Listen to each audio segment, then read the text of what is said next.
17,482 feet की ऊंचाई पर।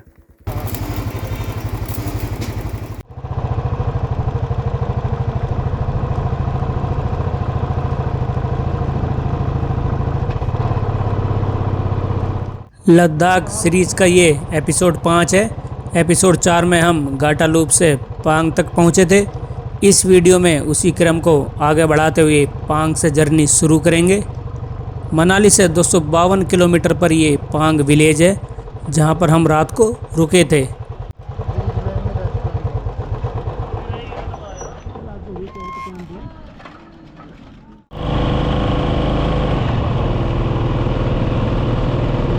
सुबह थोड़ा नाश्ता करके पांग से आगे जाने का सफ़र शुरू कर दिया।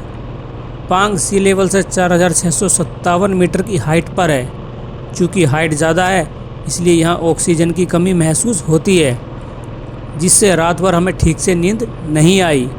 सर भारी हो रहा था और सांस भी खींचनी पड़ रही थी। पर्याप्त नींद न आने के कारण आज आंखें लाल हैं और थकान भी है, लेकिन हम कर भी क्या सकते हैं, आगे जाना ही होगा। क्योंकि अगर यहाँ एक रात और रुके तो फिर से वही कंडीशन हो सकती है। देखिए, मनाली से लद्दाख आते वक्त ऐसा होना आम बात है, क्योंकि Ladakh land of high passes यानी ऊंचे दर्रों, हाई माउंटेन की भूमि है। रास्ते में बहुत ऊंचे ऊंचे पहाड़ और दर्रे आते हैं, जिसपा के बाद यहाँ पांग तक पेड़ पौधे भी नहीं हैं, इसलिए ऑक्सीजन कम हो जाती है, जिससे AMS एक्यूट माउंटेन सिकनेस के चलते सिर दर्द, उल्टी, पेट खराब, चक्कर आना जैसी कुछ समस्याएं होना नॉर्मल बात है। थोड़ा बहुत कम ज़्यादा हो सकता है, पर ज़्यादातर लोगों को कुछ ना कुछ दिक्कत होगी।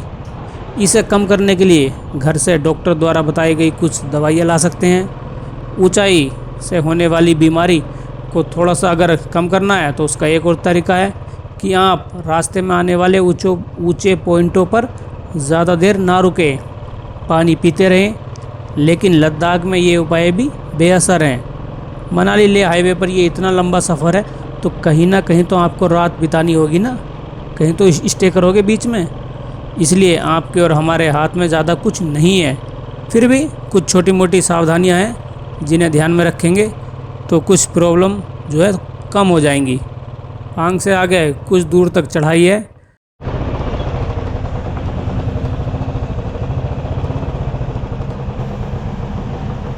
रास्ते को चौड़ा किया जा रहा है।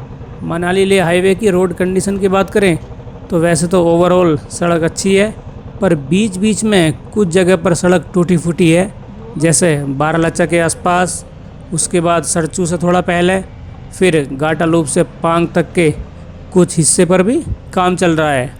इनके अलावा कुल मिलाकर अगर देखें तो सड़क ठीक है।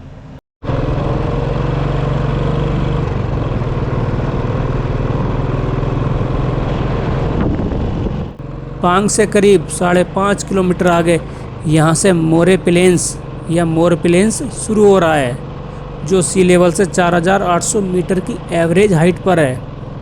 लोकल भाषा में मोरे प्लेन्स को कियांग चू थांग कहा जाता है, जिसका मतलब है एक ऐसा मैदान जहाँ कियांग यानी तिब्बती जंगली गधे को पानी नहीं मिलता। वैसे कुछ हद तक ये नाम ठीक ही है, क्योंकि इस 40 से 50 किलोमीटर के मैदानी एरिया में कोई दुकान या रेस्टोरेंट नहीं है, तो यहाँ पानी नहीं मिलेगा। इसलिए अपने साथ खाने पीने की कुछ चीज़ें और पानी लेकर चलें। आपने इस एरिया की इंस्टाग्राम रील और यूट्यूब शॉर्ट्स हो सकता है देखी हो, और शायद तब सोचते होंगे कि यार लद्दाख जैसे पहाड़ी एरिया में भी ऐसा मैदानी एरिया है क्या। जी हाँ, पूरे मनाली लेह हाईवे का ये ऐसा हिस्सा है जो करीब 50 किलोमीटर लंबा सपाट है, मतलब समतल भूमि है, प्लेन एरिया है। अभी तक हम पहाड़ों पर ऊपर नीचे खतरनाक सड़कों से होते हुए मोरे प्लेन्स में पहुँचे हैं। यहाँ आकर सफ़र काफ़ी आसान लगने लगता है कि चलो मोरे प्लेन्स से डेबरिंग तक यानी 46 किलोमीटर तक तो सपाट एरिया है, कोई ख़ास चढ़ाई उतराई नहीं है। मतलब मनाली लेह हाईवे NH3 का ये सबसे सुखद और आसान रास्ता है। तो दौड़ाइए अपनी बाइक या कार को, लेकिन सड़क पर लिखा है कि ये अंडुलेटिंग रोड है तो धीरे चले। अंडुलेटिंग रोड उसको कहते हैं जो सड़क लहराती यानी थोड़ी बहुत ऊंची नीची होती है। हल्के से उछाल आते रहते हैं, तो ऐसा ना करें कि फुल स्पीड खोल दें। हाई स्पीड में वाहनों को उछालों पर कंट्रोल करना भारी पड़ सकता है।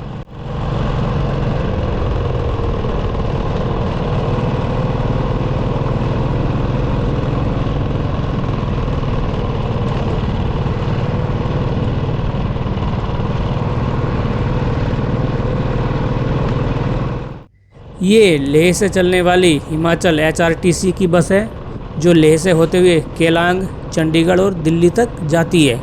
जी हाँ, आप दिल्ली से लेह आना जाना बस से भी कर सकते हैं। ये भारत की सबसे लंबी बस जर्नी है, जिसमें 30 से 32 घंटे लगते हैं। किराया 1827 रुपये है, यानी 3654 रुपये में आप दिल्ली से लद्दाख की राउंड ट्रिप कर सकते हैं।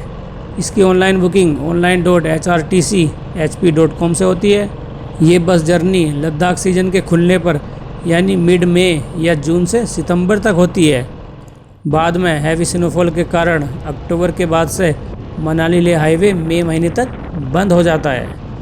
डबल लेन की अच्छी सड़क बनी है। हिमालय के बीचों बीच फैले इस मैदानी इलाके पर सफ़र करना, वो भी बाइक से, एक अलग ही एडवेंचर है।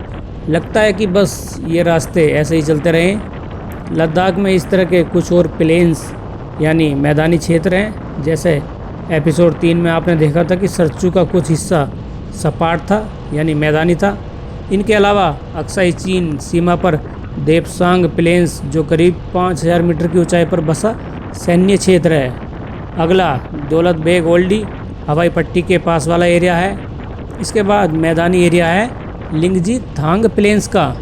फिर 4700 मीटर की हाइट पर देपसांग के पूर्व में सोडा प्लेन्स हैं। लेकिन ये सारे प्लेन्स जो हैं तिब्बत सीमा के पास हैं, जो सैन्य क्षेत्र के अंडर आते हैं, इसलिए वहाँ जाना मना है या फिर परमिट लेना पड़ेगा। वैसे तो शायद एंट्री वहाँ नहीं मिल पाएगी। मोरे प्लेन से गुजरते हुए हमें 3 बाइकर्स दिखाई दिए। इनमें से 2 कर्नाटक के वही मित्र हैं जो हमें जिंगजिंग बार में मिले थे। वहाँ से बारालाचा दर्रे के पहले तक हम साथ आए थे। उसके बाद ये दोनों हमें नहीं दिखाई दिए। मोबाइल नेटवर्क नहीं थे, जिससे संपर्क भी नहीं हो पाया। इन्होंने बताया कि ये पिछली रात पांग में रुके थे। हम भी पांग में ही थे, लेकिन संपर्क न होने की वजह से पता नहीं चल पाया। अब ये दोनों यहाँ पर मिले हैं, जहाँ ये किसी तीसरे व्यक्ति से बात कर रहे हैं। ये शायद इनके स्टेट का ही व्यक्ति है, तो इनकी लोकल भाषा में वार्तालाप हो रही है। मेरी वीडियो पुरानी है, तो फिलहाल मुझे ठीक से याद नहीं आ रहा है कि इस एक व्यक्ति के साथ क्या गड़बड़ हुई है। शायद ऐसा है कि किसी ने इनके 16,000 रुपये निकाल लिए या कहीं गिर गए। ये जो तीसरे हैं सिंगल व्यक्ति, वो ऐसा बता रहे हैं, वो मुझे ठीक से याद नहीं है।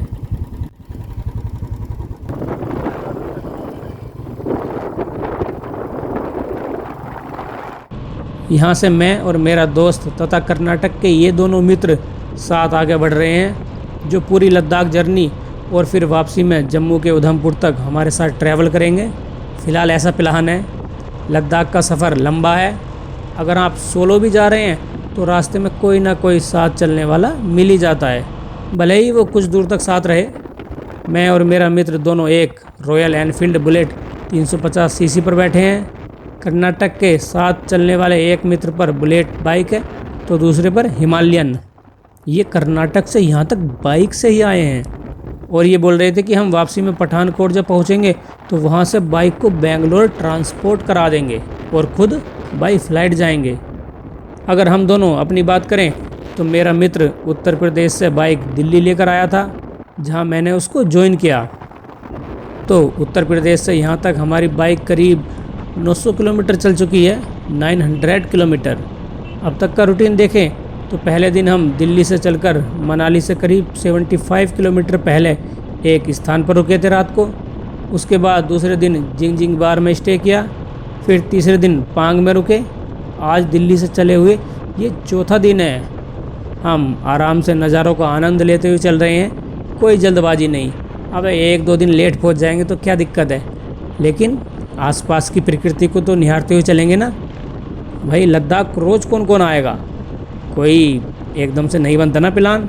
कभी कभी ज़िंदगी में बना लद्दाख जाने का, तो इसलिए जब आ रहे हैं तो ढंग से सब कुछ देखें।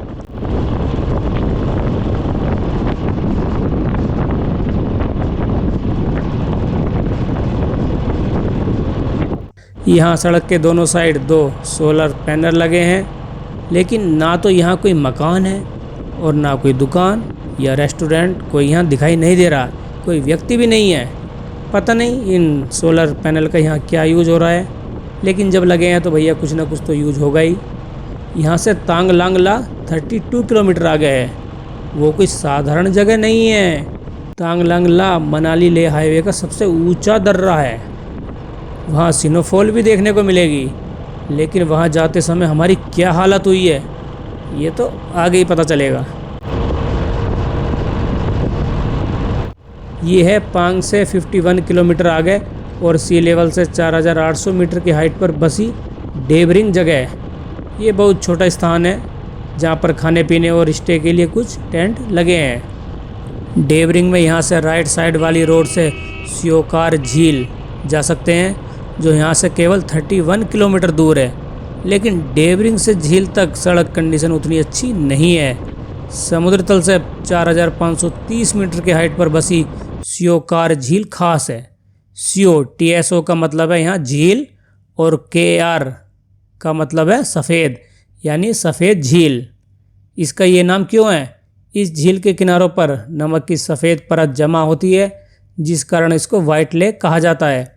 अर्थात ये एक सोल्ट वाटर या नमक वाली झील है जो 7.5 किलोमीटर लंबी और 2.5 किलोमीटर चौड़ी है।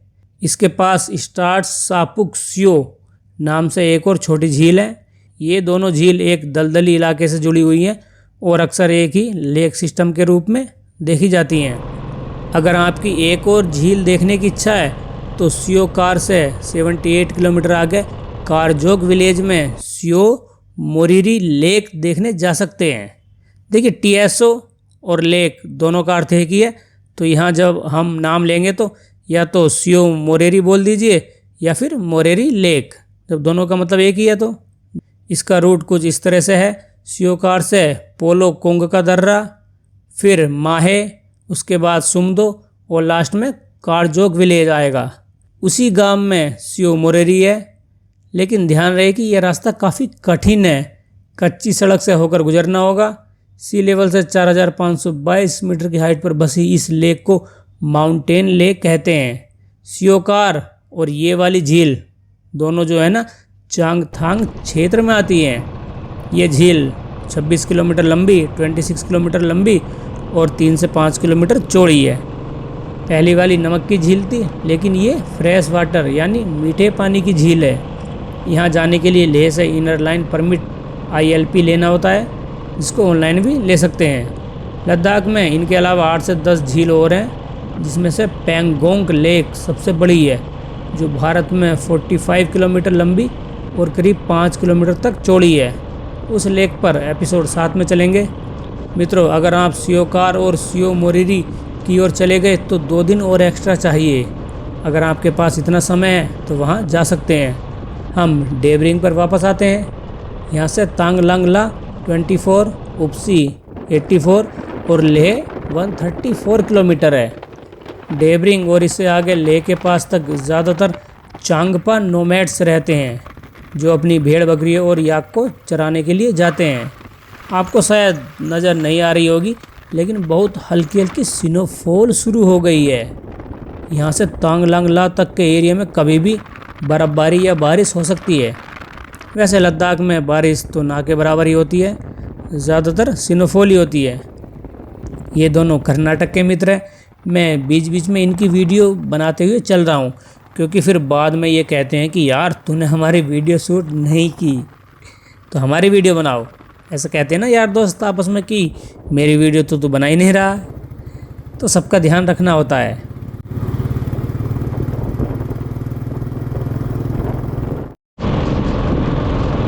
आप देख रहे हैं कि पांग से 5.5 किलोमीटर आगे से शुरू हुआ ये प्लेन एरिया यहाँ तक भी ऐसा ही चल रहा है। वहाँ से यहाँ तक के मैदानी एरिया करीब 50 किलोमीटर का है, जहाँ बाइक की थोड़ी स्पीड बढ़ाकर कुछ समय बचा सकते हैं। यहाँ से तांग लांग ला 16 किलोमीटर आगे है। अगर आप कार में हैं तो कमर की पेटी कसकर बांध लीजिए और बाइक पर हैं तो हैंडल को मजबूती से पकड़ लीजिए, क्योंकि यहाँ से घूम घूम कर धीरे धीरे ऊपर की ओर चढ़ाई शुरू होगी, जो आगे और भयानक होती जाएगी। मौसम भी बिगड़ेगा और कमज़ोर दिल वालों की तबीयत भी बिगड़ सकती है। यहाँ से आपकी परीक्षा शुरू होगी, क्योंकि आगे आने वाला तांग लंगला अब तक के आए हुए दर्रों के मुकाबले सबसे ज़्यादा ऊंचाई पर है। आप में से कुछ लोग सोच सकते हैं कि अरे यार क्यों फालतू में डरा रहा है, क्यों फेंक रहा है इतनी लंबी चौड़ी बातें। तो दोस्तों, अगर आप लद्दाख नहीं आए हैं तो घर बैठकर ये बातें करना आसान है कि इस रास्ते में क्या मुश्किल है, लेकिन जो लोग लद्दाख विजिट कर चुके हैं उनको पता है कि मनाली लेह हाईवे के सबसे ऊंचे पॉइंट पर पहुंचने में क्या दिक्कत परेशानी होती है। ये कोई आसान काम नहीं है। आगे देखते जाइए क्या क्या होता है। सड़क पर लगे साइन बोर्ड से ही रास्ते की स्थिति पहचान लीजिए। जहां लिखा है कि चेक योर ब्रेक, अपने ब्रेक की जांच करें। आगे तीव्र मोड़ है, मौसम खराब हो रहा है, बर्फ़बारी बढ़ती जा रही है, ठंड भी काफ़ी है।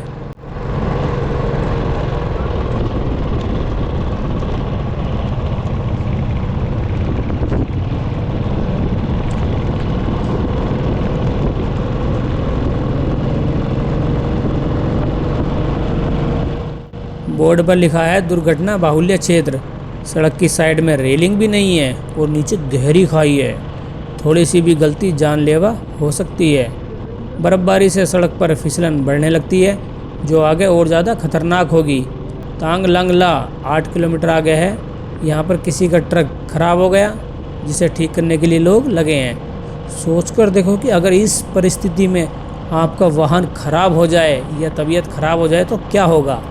यहाँ सहायता मिलना काफ़ी मुश्किल है। देखिए, इस ऊंचाई पर ऐसे मौसम में भी ये लोग कैसे काम कर रहे हैं। सैल्यूट है अपने इन भाइयों को जो जान जोखिम में डालकर ये काम करते हैं।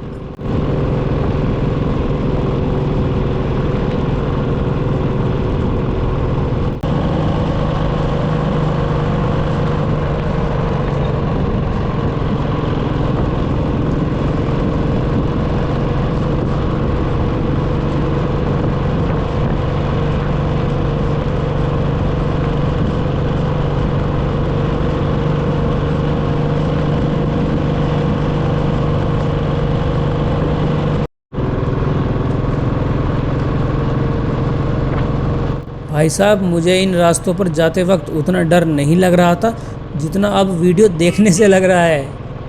चलिए, थोड़ी देर के लिए मैं अपनी गाड़ी को विराम देता हूँ। इतना आप यहाँ की कंडीशन देखिए।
सितंबर में बर्फबारी लद्दाख जाते हुए,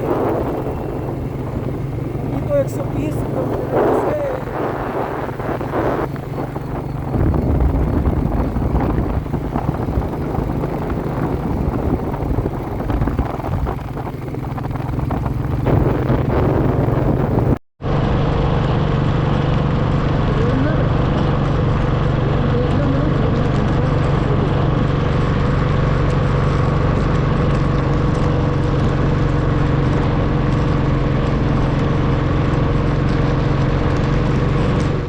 ये एवलांच संभावित क्षेत्र है, यानी जब यहाँ ज़्यादा बर्फ़ हो जाती है तो ऊपर से नीचे बर्फ़ खिसक कर आने का भय है।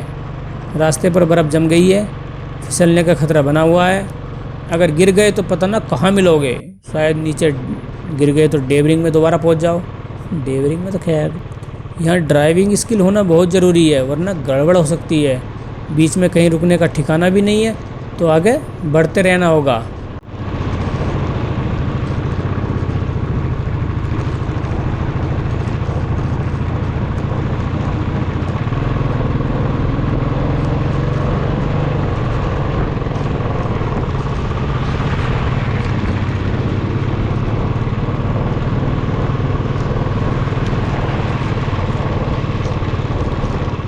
सामने देखिए कैसे बाइक स्किड हुई थी हल्की सी, मतलब हल्का सा पहिया फिसला था, वो तो इन्होंने संभाल लिया, वरना पता ना क्या होता। भाई साहब ठंड बहुत ज़्यादा लग रही है।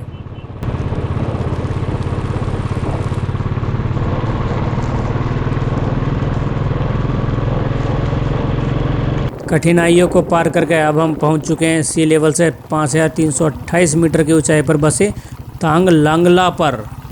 मनाली ले हाईवे पर ये सबसे ऊंचाई पर बना पास या दर्रा है। ऊंचाई ज़्यादा है तो यहाँ ज़्यादा देर तक नहीं रुक सकते, वरना फिर कम ऑक्सीजन से जो है AMS एक्यूट माउंटेन सिकनेस का खतरा बढ़ जाएगा। यहाँ मौसम कभी भी चेंज हो सकता है, तेज़ हवाएं और स्नोफॉल होना आम बात है। ये रंग बिरंगे प्रेयर फ्लैग्स बंधे हैं और एक छोटा मंदिर भी है। ठंडे हो गए। कैसे 17,482 फीट की ऊंचाई पर ये है तंग लंगला। अब यहाँ पड़ रही है भाई साहब स्नोफॉल, देखिए दबा के। अब ठंड बढ़ने लगी है धीरे धीरे। यहाँ से ले है करीब 120 किलोमीटर के आसपास होगा। और ये देखिए थोड़ी ऑक्सीजन की भी कमी है, तो हमें जो है थोड़ा जल्दी निकलना होगा ताकि कोई दिक्कत ना हो जाए। क्योंकि सितंबर में भी हमें स्नोफॉल मिल गई तो हमारा किस्मत स्नोफॉल के मामले में बढ़िया रही है, कभी भी निराश नहीं करा। स्नोफॉल जब भी गए पड़ती गई। ये देखिए भारत का तिरंगा। साइन बोर्ड पर TAGLANGLA लिखा है, लेकिन ज़्यादातर तांग लांगला शब्द ही यूज करते हैं। 17,482 फीट की ऊंचाई के साथ जब यहाँ पर शुरू में सड़क बनी थी तब ये पूरी दुनिया में दूसरा सबसे ऊंचा मोटरेबल पास था। लेकिन अब कई दर्रों पर इससे ज़्यादा ऊंचाई की रोड बन चुकी है और 2015 से ये दुनिया का 12वां सबसे ऊंचा पास है। लेकिन मनाली ले हाईवे पर ये अभी भी नंबर 1 सबसे ऊंचा है। पूरा पहाड़ देखिए भाई साहब, सितंबर में हो रही है स्नोफॉल। लेह मतलब लेह जाने के मार्ग पर तांगला, ये है तंग लंगला पास। 17,482 मीटर की हाइट पर। और जहाँ भी हम जाते हैं भैया स्नोफॉल हो जाती है। तो देखिए थोड़ी ठंड बढ़ रही है और ऑक्सीजन भी थोड़ी कम है। फिलहाल मज़ा आ रहा है। चलें भाई? ओके चलो। जिन्हें लद्दाख के बारे में जानकारी होगी वो कह सकते हैं कि तूने उमलिंगला को इसमें काउंट क्यों नहीं किया। उसकी तो हाइट 5,799 मीटर की है। वो दुनिया का सबसे ऊंचा मोटरेबल पास है, तो उसको क्यों नहीं बताया। तो मित्रों, वो बेशक दुनिया का नंबर 1 मोटरेबल दर्रा है, लेकिन वो लद्दाख में चिसुमले डेमचोक रोड पर आता है, जो मनाली ले हाईवे का पार्ट नहीं है। ऐसा ही खारदुंगला, जिसकी हाइट 5,359 मीटर है, वो लेह नुब्रा रोड पर है। इसलिए उमलिंगला और खारदुंगला इस लिस्ट में नहीं है, क्योंकि वे मनाली ले हाईवे NH3 पर आते ही नहीं हैं। लद्दाख में वो किसी और दिशा में हैं। चलिए अब तांग लांगला के हाईएस्ट पॉइंट से आगे बढ़कर धीरे धीरे नीचे उतरते हैं, लेकिन ये दर्रा आगे कुछ दूर और चलेगा। दर्रे नीचे से ऊपर या ऊपर से नीचे कुछ किलोमीटर लंबे होते हैं। इन किलोमीटर में जो सबसे ऊंचा स्थान होता है वहाँ निशानी बना देते हैं, जैसे अभी आपने तांग लांगला में झंडियाँ और साइन बोर्ड देखे थे। इसका मतलब ये नहीं कि दर्रा यहीं ख़त्म हो गया। जब आप पहाड़ी दर्रे पर नीचे से ऊपर चढ़े हो तो फिर भैया ऊपर से नीचे भी तो उतरोगे ना। ऐसा थोड़ा ही कि बस हमें ऊपर टॉप पॉइंट तक जाना है। सब नीचे से ऊपर और ऊपर से नीचे तक ये पूरा दर्रा ही है। यहाँ से लेह 108 और मनाली 317 किलोमीटर है। गर्मियों के दिनों में यहाँ का तापमान -5 से 20 डिग्री और रात में -5 से भी कम हो जाता है, जबकि विंटर में -30 डिग्री सेल्सियस तक भी पहुंच जाता है। जैसे कि हमने एपिसोड 1 में बात की थी कि मनाली से लेह रेलवे लाइन प्रोजेक्ट का काम चल रहा है। निर्माणाधीन भानुपल्ली लेह लाइन से यातायात की सुविधा के लिए तांग लंगला से भी जो है रेलवे लाइन गुजरेगी। भविष्य में तांग लंगला पर रेल कम रोड टनल का निर्माण कार्य होना है। हालांकि इसकी अभी कोई प्रमाणिक पुष्टि नहीं है, लेकिन उम्मीद है कि जब ये रेलवे लाइन बन जाएगी तब शायद ये तिब्बत में 5068 मीटर की ऊंचाई पर बने तांगुल्ला रेलवे स्टेशन को भी पछाड़ देगी। अगर ऐसा हुआ तो तांग लंगला दुनिया का सबसे ऊंचा रेलवे स्टेशन या रेलवे लाइन होगी। अभी ये प्रस्तावित है, फाइनल नहीं है, बाद में बदलाव भी हो सकता है। देखो समय के साथ क्या होता है। लद्दाख में ट्रेन पहुंचाना आसान नहीं है भाई साहब, बहुत मुश्किल प्रोजेक्ट है। इसमें काफ़ी सारी चुनौतियां आएंगी और समय भी बहुत लगेगा, तो अभी ज़्यादा खुश मत होइए। जहां अभी बाइक या कार से भी जाने पर कड़ी मेहनत करनी पड़ती है, वहां सोचकर देखिए कि ट्रेन को पहुंचाना कितना ज़्यादा मुश्किल होगा। लेकिन हम उम्मीद करते हैं कि सब ठीक हो और मनाली से लेह ट्रेन से जा पाएँ।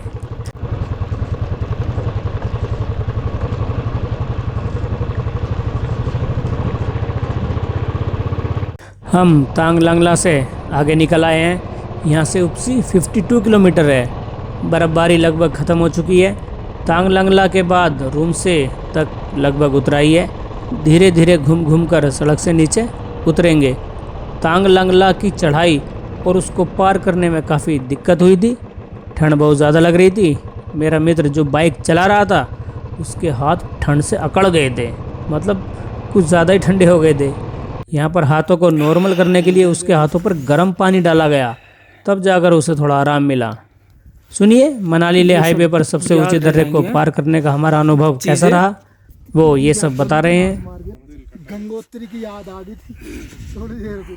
गंगोत्री में हम लगातार 8 घंटे भीगे थे। अच्छा, कैसा लगा तांग लंगला पास करके? तांग लंगला तो मुझे बहुत अच्छा लगा। मैं एक्चुअली उस तरफ प्लेस के लिए, बर्फ के लिए, वो स्नोफॉल के लिए बहुत एक्साइटेड था। अब वो तांग लंगला के पास आया था, वो मन का पूरा क्या बोलते हैं, हाँ मतलब मन का पूरा वो निकल गया, पूरा हो गया, इच्छा पूरी हो गई। मेरा इच्छा पूरा तो हो गया। हाँ, क्योंकि लद्दाख आओ बर्फ ना मिले तो अधूरा सा रहता नहीं। मिले तो नहीं मिले तो बस हमारा बैग में भी ये वाटरप्रूफ है। वाटरप्रूफ। हाँ फिर तो ठीक है। वाटरप्रूफ। और वो लड़के तेरा क्या हो गया, तेरे हाथ हो गए गर्म नहीं? हाँ अब जाकर कुछ राहत मिली है, बहुत हालत खराब। मेरे ग्लव्स पहन लिए यार, तो मैं क्या पहनूंगा। आपका कैसा रहा? बहुत अच्छा लगा। तांग लंगला में हम नहीं सोचे थे कि बर्फ मिलेगा बोल के, इतना स्नोफॉल हो रहा था। सीरियसली बहुत अच्छा लगा हमको तो। अच्छी रही यात्रा। सुपर माइंड ब्लोइंग, यादगार है पूरा। इससे नीचे नहीं मिलेगी ना बर्फ? इससे नीचे दूर पता से नहीं। देख रहे थे बस। हाँ ऐसा पहाड़ में ऐसा दिख रहे ना, ऐसा ही देख रहे थे। उधर भी पूरा स्नोफॉल हो रहा है। तांग लंगला के बाद ये है नीचे उतराई।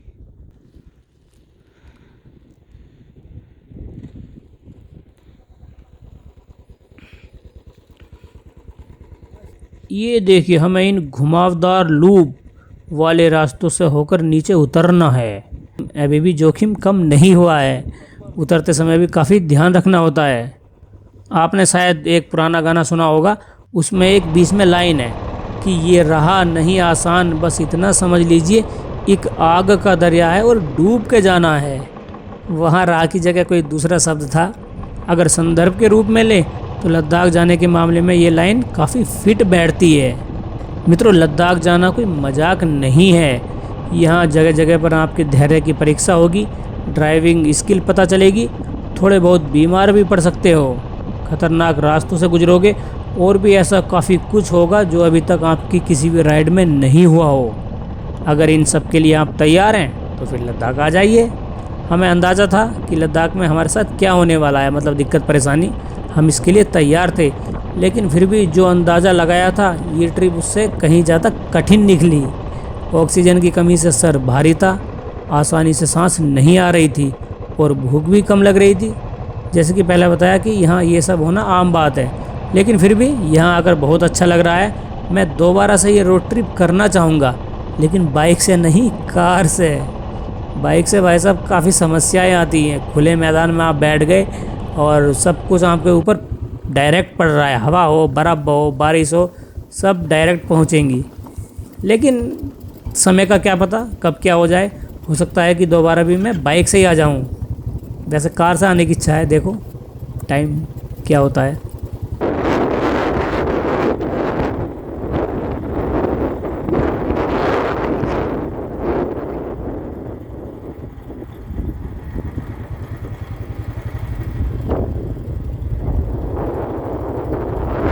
यहाँ से रूम से 9, उपसी 40, कारू 55 और ले 89 किलोमीटर आगे है।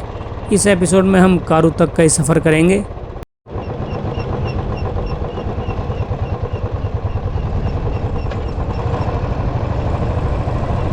यहाँ पर ब्रिज निर्माण का कार्य चल रहा है। चूँकि मेरी वीडियो पुरानी है तो अब शायद ये पूरी तरह से बन गया होगा।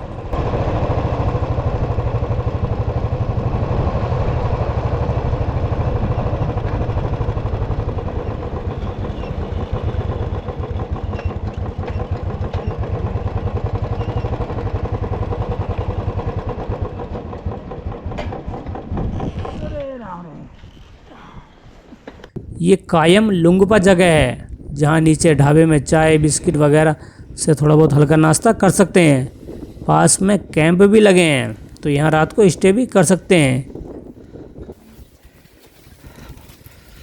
हवा तो बहुत ठंडी है। और लास्ट जो पॉइंट है उधर तक।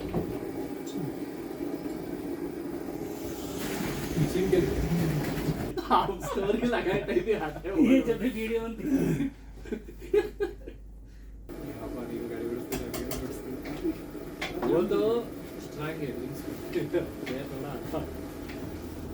चलिए अब कायम लुंगबा से आगे चलते हैं। हम पांग में थोड़ा ब्रेकफास्ट करके चले थे और यहाँ करीब 90 किलोमीटर तक आ गए।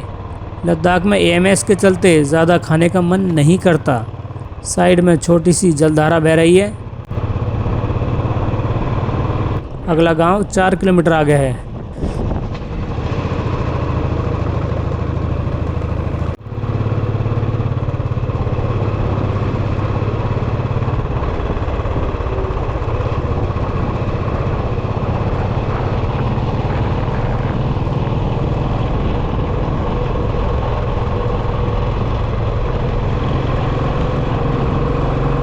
ये डेट रूम से है।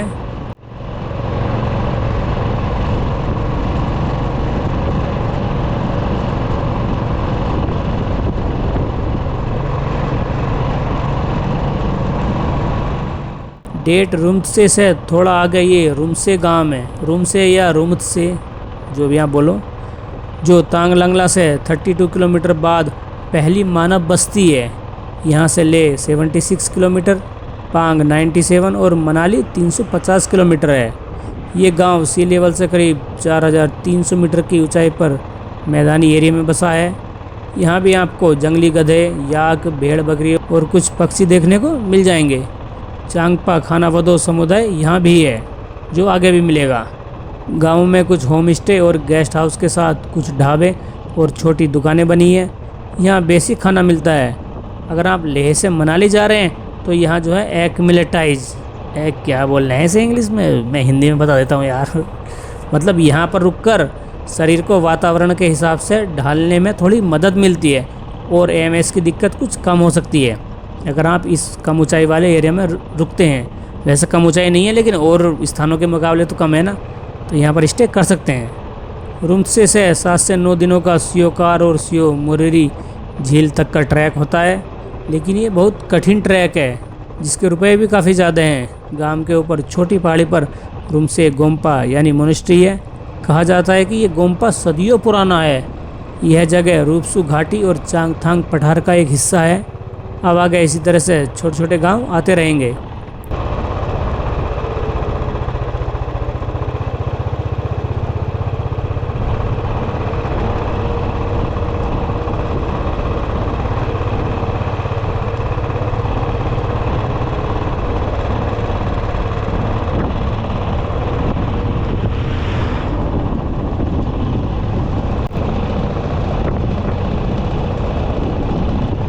तुमसे से थोड़ा आगे समुद्र तल से 4136 मीटर की हाइट पर बसा ये ससोमा गांव है। सासुमा नहीं समझ लेना, गांव का नाम है ससोमा।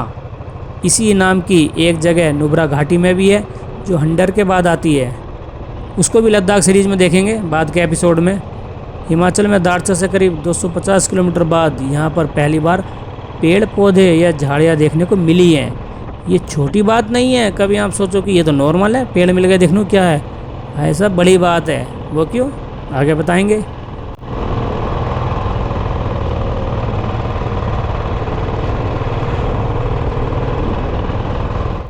ये अगला विलेज है जिसका नाम है गया।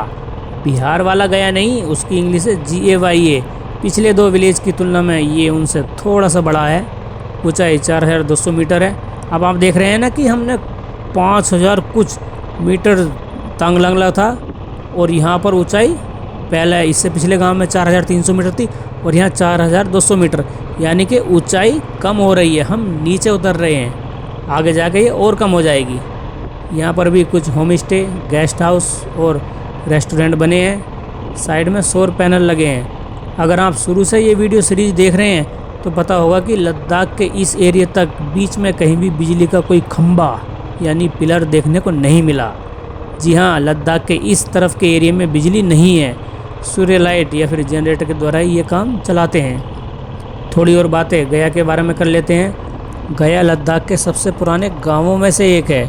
इसको लिविंग म्यूजियम भी कहा जाता है क्योंकि यहाँ के ज़्यादातर लोगों के घर अभी भी पारंपरिक हैं। उनकी जीवन शैली तथा संस्कृति भी कुछ हद तक पहले के ही तरह है। मतलब ये गांव अपनी हिस्टोरिकल और कल्चरल हेरिटेज के लिए जाना जाता है। इन्हीं विरासत को संरक्षित करने के लिए गया और ससोमा गांव में लोकल संस्कृति और पीढ़ी दर पीढ़ी चली आ रही वस्तुओं के संरक्षण के लिए कम्युनिटी म्यूजियम बनाया गया है। यहाँ कई प्राचीन बौद्ध मठ, स्तूप, मूर्तियाँ और शिलालेख हैं। गांव में पहाड़ियों के बीच लाखांग मठ या गया मोनेस्ट्री बनी है जिसके बारे में मान्यता है कि ये 11वीं शताब्दी के आसपास की है, जिसके अंदर बुद्ध जी की मूर्तियाँ हैं। 2011 की जनगणना के अनुसार यहाँ 140 घर थे। पीछे जो लद्दाख में पेड़ पौधों की बात हुई थी उसके बारे में यहाँ थोड़ा जान लेते हैं। जैसा कि आपने वीडियो सीरीज में देखा होगा कि यहाँ तक लद्दाख के रास्ते में कहीं भी पेड़ पौधे नज़र नहीं आए। हर तरफ रेतीली पहाड़, चट्टान और बंजर मिट्टी थी। पहले बात करते हैं कि लद्दाख के ज़्यादातर एरिया में पेड़ पौधे क्यों नहीं उगते। जैसे कि आपको पता है कि लद्दाख कोल्ड डेजर्ट यानी ठंडा रेगिस्तान है। बहुत ज़्यादा ऊंचाई होने के कारण यहाँ तापमान कम रहता है और सर्दियों में स्नोफॉल से ज़मीन ढक जाती है। सर्दियों में तापमान -30 से -40 डिग्री भी चला जाता है। इस एक्सट्रीम ठंड में पौधे या प्लांट्स जो है नहीं पनप पाते और रेन शेडो होने के कारण लद्दाख में बारिश भी ना के बराबर होती है, जिससे यहाँ की मिट्टी रेतीली, बंजर और पथरीली रह जाती है। इस कारण लद्दाख के मैक्सिमम एरिया में प्लांट्स या फसल नहीं होती। अगर कोई पौधा लगाया भी जाता है तो गर्मियों में तो जैसे तैसे वो अगर मान लो चल गया तो भैया सर्दियों में एक्सट्रीम ठंड के कारण नष्ट हो जाएगा। फिर आप सोच सकते हैं कि यार ये बीच बीच में पेड़ पौधे फिर यहाँ क्यों लगे हैं, ये कैसे बचे रह गए। तो देखिए इसके कुछ कारण हैं। उनमें से एक तो ये मान सकते हैं कि पीछे जो पहाड़ी एरिया था उसके मुकाबले ये और आगे के स्थान नीचे के क्षेत्र में है, मतलब मैदानी एरिया में है। ये पीछे जैसे कि आपने देखा कि इतने ऊंचे ऊंचे पहाड़ थे, हाइट ज़्यादा थी तो वहाँ तापमान कम था। ये थोड़े मैदानी एरिया में आ गए, यहाँ बर्फ़ भी कम पड़ती है तो यहाँ टेम्परेचर ऊपर के मुकाबले थोड़ा ज़्यादा है। दूसरा, आप साइड में नदी देख पा रहे होंगे, यहाँ से भी इनको पानी मिलता या पानी दिया जाता है पेड़ पौधों को। ये अपने आप नहीं उगते, इनको उगाया जाता है, मतलब लगाया जाता है। आप आगे भी देखोगे कि यहाँ ऐसे पेड़ नहीं है जैसे अपने यहाँ हज़ारों तरह के पेड़ होते हैं। यहाँ कुछ खास तरह के हैं, जैसे कुछ फिक्स झाड़ियाँ, घास और पॉपुलर आदि, मतलब विशेष प्रकार के पेड़ पौधे यहाँ पर चल पाते हैं जो इन कठोर कंडीशन के अनुकूल होते हैं। और पास में रिवर होने से ये सरवाइव भी कर जाते हैं। आगे बहुत सारे पॉपुलर के पेड़ दिखाई देंगे।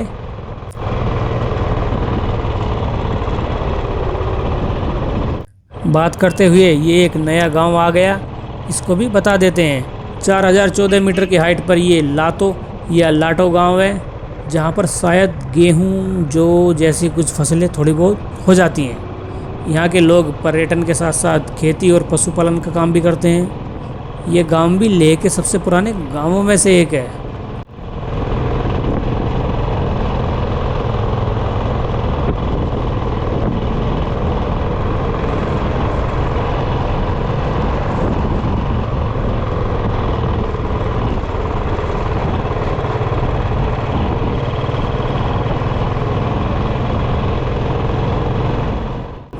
ये नज़ारा देखिए भाई साहब, गुलाबी रंग के पहाड़ हैं। बताइए ऐसा दृश्य आपने कहीं देखा है क्या कि जहाँ पिंक माउंटेन भी मिले। और इतना ही नहीं, अगर आपने पिछले कुछ वीडियो देखे होंगे तो पता होगा कि पांग के पास भी अलग अलग कलर के माउंटेन थे, जहाँ हमने पूरी डिटेल के साथ जाना था कि ये रंग बिरंगे पहाड़ यहाँ क्यों और कैसे बने।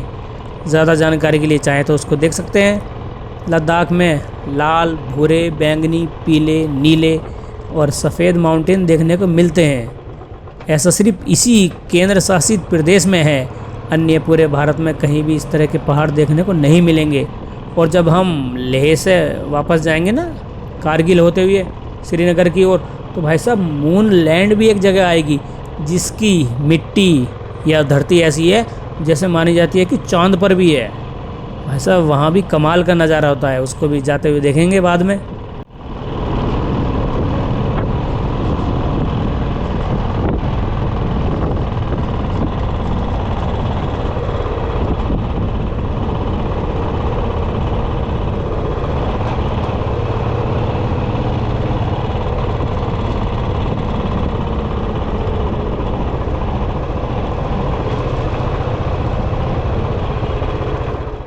लेफ्ट साइड में पीले रंग के पत्थर के बोर्ड पर मैग्नेटिक हिल लिखा है कि ग्रेविटी को चुनौती देने वाली घटना, ऐसा यहाँ पर वर्णन है।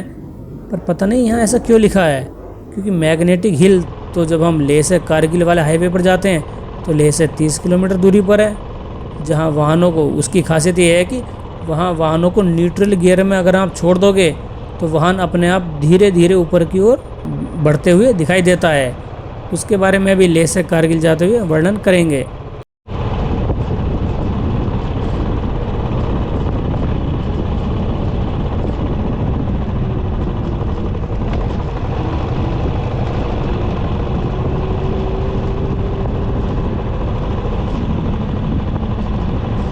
सी लेवल से करीब 4150 मीटर की हाइट पर बसा मीरू गांव यहाँ से शुरू हो रहा है। सिंधु नदी घाटी इंडस रिवर वैली में स्थित ये गांव खारू तहसील में है। 2001 की जनगणना के अनुसार यहाँ के जो है 34 घरों में करीब 200 लोग रहते थे, अब तो खैर बढ़ गए होंगे।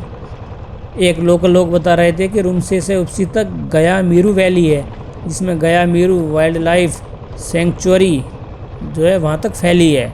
इसमें रुमसे, गया, लाटो, मीरू जैसे गांव शामिल है। उसका एरिया 4000 से 5000 मीटर की हाइट तक है, जो करीब 340 वर्ग किलोमीटर तक फैली है, जिसमें हिम तेंदुए यानी स्नो लेपर्ड भी आप देख सकते हैं। और साथ में नीली भेड़ें भी हैं जो खड़ी चट्टानों पर फटाक से चढ़ जाती हैं। इसके अलावा काफ़ी और कुछ हैं, जैसे तिब्बती जंगली गधे, लोमड़ी, मरमोट और भेड़िया, आईबैक्स वगैरह। और साथ में कुछ पक्षी भी देखने को मिल जाएंगे, लेकिन इसके बारे में मुझे ज़्यादा जानकारी नहीं है गया मीरू वाइल्ड लाइफ के बारे में, तो इसको यहीं पर छोड़ते हैं।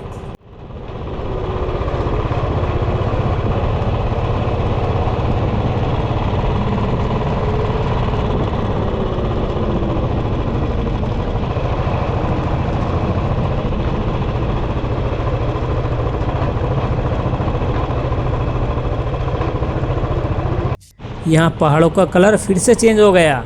मुझे यार रंगों का इतना ज़्यादा नहीं पता, ये शायद भूरे या गहरे भूरे कलर के पहाड़ हैं। आपको कोई और कलर दिख रहा हो तो बता सकते हैं। दाईं ओर साथ साथ सिंधु नदी इंडस रिवर चल रही है। बाइक पर बैठे बैठे काफ़ी देर हो गई थी, चेहरे पर धूल भी थी और थोड़ी थकान भी महसूस हो रही थी। थकावट दूर करने के लिए नदी का किनारा और उसकी मधुर ध्वनि से अच्छा यहाँ और क्या हो सकता है, इसलिए हम थोड़ी देर के लिए यहाँ रुके हैं। तो बोलो गंगा मैया की जय। ओह सॉरी, ये गंगा जी नहीं सिंधु जी हैं, लेकिन ये भी बहुत ज़्यादा महत्वपूर्ण नदी है जो तिब्बत के मानसरोवर झील यानी कैलाश पर्वत के पास से निकलती है। गंगा जी भी शिव जी की जटाओं से नीचे उतरी थी, और ये सिंधु नदी भी जो है उन्हीं के द्वार से आ रही है। तो बोलो हर हर महादेव। बाकी जानकारी आगे देंगे। यहाँ थोड़ा हंसी मजाक भी चल रहा है। भाई जब तेरी बस की लद्दाख आना ना होता तो आवे क्यों ना, एक बात बता।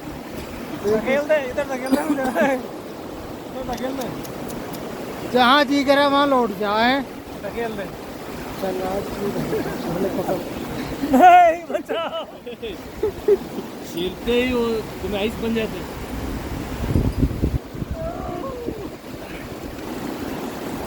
मरा मरा मरा मरा मरा मरा मरा मरा मरा। लंबा सफ़र है ना, तो भैया मुंह लटकाने से जर्नी बोर हो जाएगी, इसलिए हंसी मजाक ज़रूरी है। ये हमारे चारों के फ़ोटो हैं। मैं और मेरा मित्र दोनों एक बाइक पर हैं, जबकि कर्नाटक के दोनों मित्र अलग अलग बाइक पर सवार हैं। चलिए अब आगे बढ़ते हैं।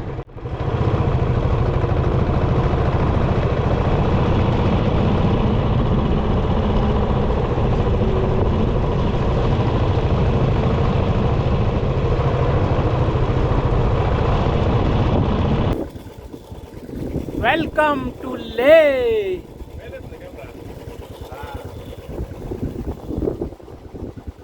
वेलकम टू लेह वाला बोर्ड लगा है, लेकिन भाई साहब इसे पढ़ के खुश मत होइएगा। यहाँ से लेह अभी करीब 50 किलोमीटर आगे है। बोर्ड पर लिखा है government of Jammu and Kashmir. मतलब ये पुराना है, क्योंकि लद्दाख जो है जम्मू कश्मीर से अलग होकर 31 अक्टूबर 2019 को नया केंद्र शासित प्रदेश यानी यूटी बना था।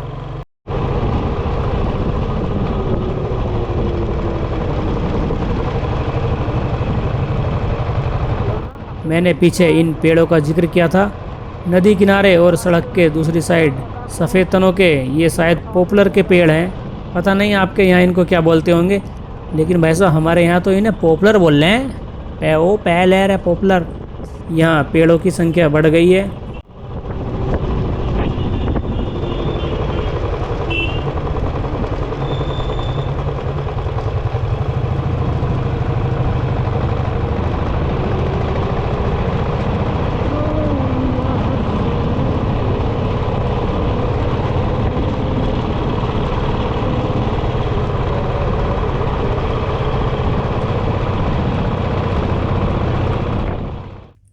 हिमाचल के मनाली से 378 किलोमीटर आगे यहाँ से उपसी शुरू हो रहा है। पुलिस चेक पोस्ट पर आपके वाहन का नंबर लिखा जाएगा और शायद 20 रुपये प्रति बाइक के हिसाब से चार्ज भी देना होगा।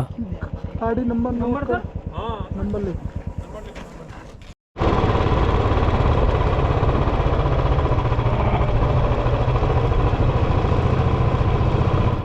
ये उपसी सेतु है, जिसके नीचे सिंधु नदी बह रही है। ये गांव सिंधु नदी घाटी में बसा है। शायद उपसी में बीएसएनएल और जियो के नेटवर्क भी हैं। सी लेवल से 3414 मीटर की हाइट पर बसे उपसी से लेह 47 किलोमीटर रह जाता है। आज का टारगेट है कारू, जो यहाँ से 13 किलोमीटर है। उपसी में इलेक्ट्रिसिटी है और वाहन ठीक करने के लिए मैकेनिक भी है। यहाँ राइट साइड से आप लोमा, चुमथांग और हनले भी जा सकते हैं। चुमथांग के बारे में कंफ्यूज मत हो जाना, एक चुमथांग जो है सिक्किम में भी है। और जबकि ये सीधा वाला रास्ता ठीक से कारू, लेह और कारगिल की तरफ जा रहा है। कारगिल यहाँ से 273 किलोमीटर है और पैंगोंग लेक की दूरी बचती है यहाँ से 203 किलोमीटर, जहाँ पर एपिसोड 7 में पहुँचेंगे।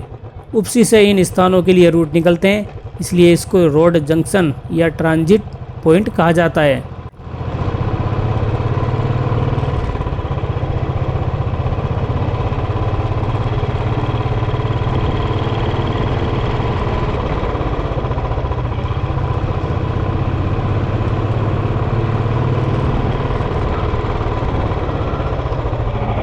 एसबीआई एटीएम से कैश निकालने के लिए हम यहाँ रुके हैं। एटीएम के आगे एक गुरुद्वारा और श्री हरि मंदिर है।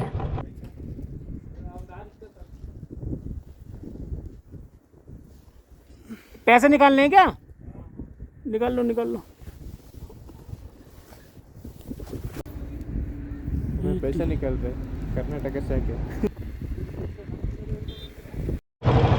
पैंट का क्या करना? चलिए अब आगे बढ़ते हैं। दिल्ली से लेह के बीच जो बस चलती है वो उपसी में 15 से 20 मिनट के लिए टी ब्रेक के लिए रुकती है। उपसी कारू तहसील में है, जहां पर 2011 की जनगणना के अनुसार 26 परिवारों में 128 लोग रहते थे।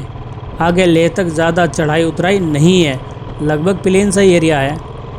बाईं ओर सिंधु नदी यानी इंडस रिवर बह रही है। कारू और लेह तक ये साथ साथ चलेगी या हम इसके साथ चलेंगे। मैंने पीछे बताया था कि ये एक बहुत ज़्यादा महत्वपूर्ण नदी है। कहते हैं कि इंडिया नाम इंडस से आया है। फारसी और अरबी लोग सिंधु को हिंदू बोलते थे, मतलब वो सिंधु नदी के इस ओर के देश को हिंदुस्तान कहते थे। इंडिया और हिंदुस्तान नाम के बारे में कभी बाद में बात करेंगे। फ़िलहाल इतना समझ लीजिए कि सिंधु नदी का धार्मिक और सांस्कृतिक रूप से काफ़ी ज़्यादा महत्व है। आपने अगर हिस्ट्री पढ़ी है तो वहाँ इंडस वैली सिविलाइजेशन यानी प्राचीन सिंधु घाटी सभ्यता के बारे में भी पढ़ा होगा, जो इस नदी के किनारे विकसित हुई थी। ये विश्व की सबसे प्राचीनतम सभ्यताओं में से एक है। सिंधु नदी लद्दाख की जीवन रेखा मानी जाती है। यह नदी तिब्बत में कैलाश पर्वत और मानसरोवर झील के पास के ग्लेशियरों से निकलती है। काश यार, महादेव जी का कैलाश मानसरोवर क्षेत्र भारत में होता। मेरा वहाँ जाने का बहुत ज़्यादा मन है। जा तो अभी भी सकते हैं, लेकिन उसके लिए चीन की परमिशन लगती है, क्योंकि चीन ने तिब्बत कब्जा रखा है और कैलाश मानसरोवर जो है तिब्बत में है।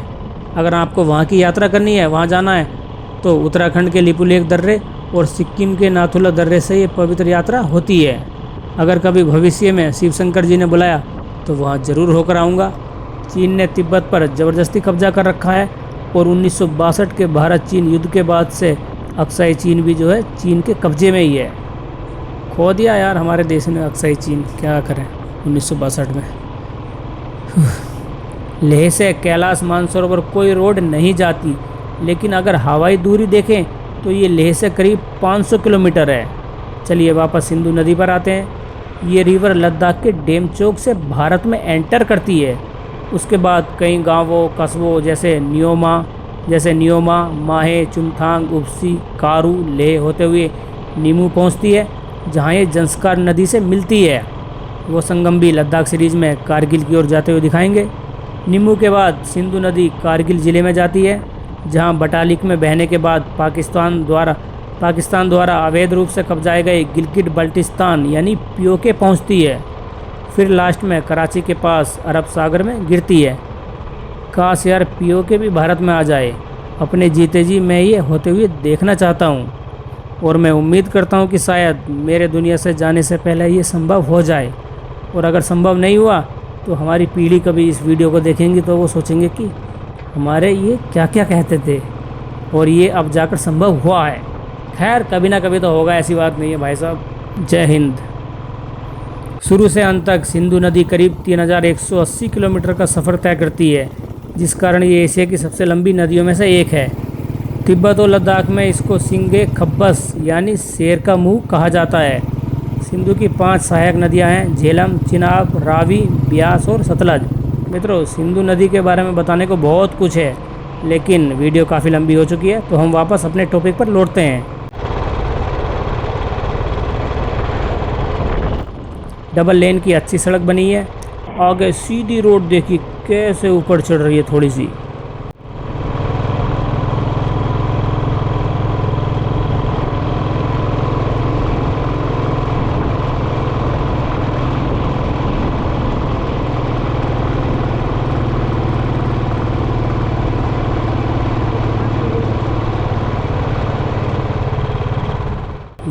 यहाँ से आगे मिलिट्री एरिया है, भारतीय सेना के बेस हैं। उनकी पोस्ट, छावनी या कैंप की वीडियो शूट ना करें। सैन्य दृष्टि से कारू बहुत अहम जगह है, इसलिए मैंने इसको वीडियो को जो है एक पार्ट के हिस्से को इसको ब्लर कर दिया।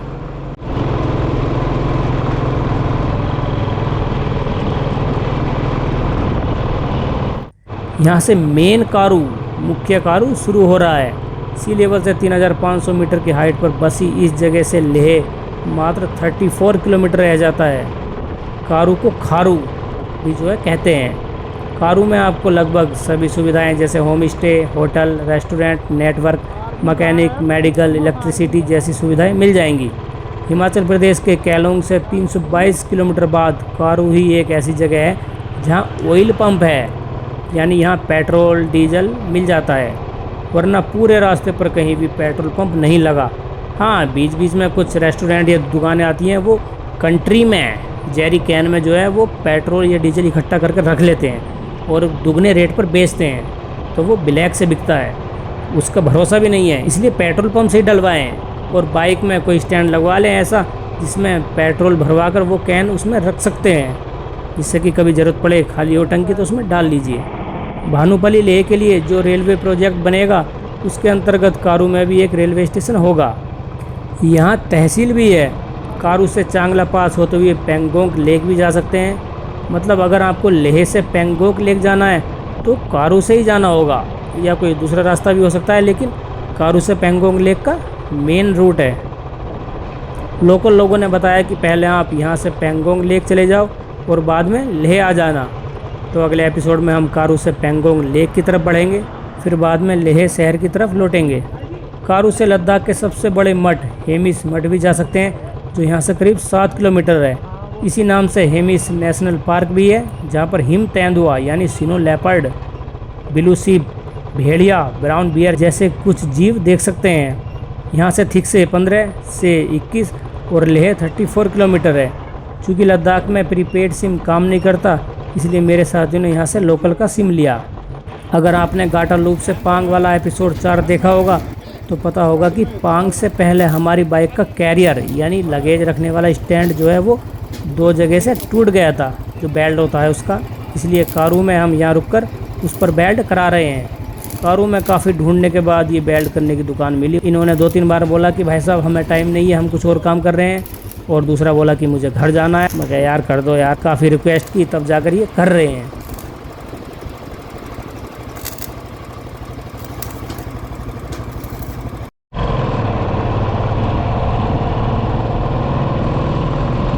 मित्रों, लद्दाख सीरीज़ को बनाते वक्त मैंने पूरी सावधानी बरती है। कोशिश की है कि आप तक सही और सटीक जानकारी पहुंच सके, लेकिन फिर भी अगर अनजाने में कहीं कुछ गलती हो गई हो, कुछ छूट गया हो, या किसी स्थान का नाम या शब्द का सही से उच्चारण नहीं हुआ हो, तो उसके लिए मैं क्षमा चाहता हूं। आप अपने सुझाव और शिकायत कमेंट में बता सकते हैं। तो मित्रों, ये थी अपनी आज की वीडियो। मिलते हैं अगले एपिसोड में कारू से पेंगोंग लेक की तरफ जाते हुए। तब तक के लिए जय हिंद।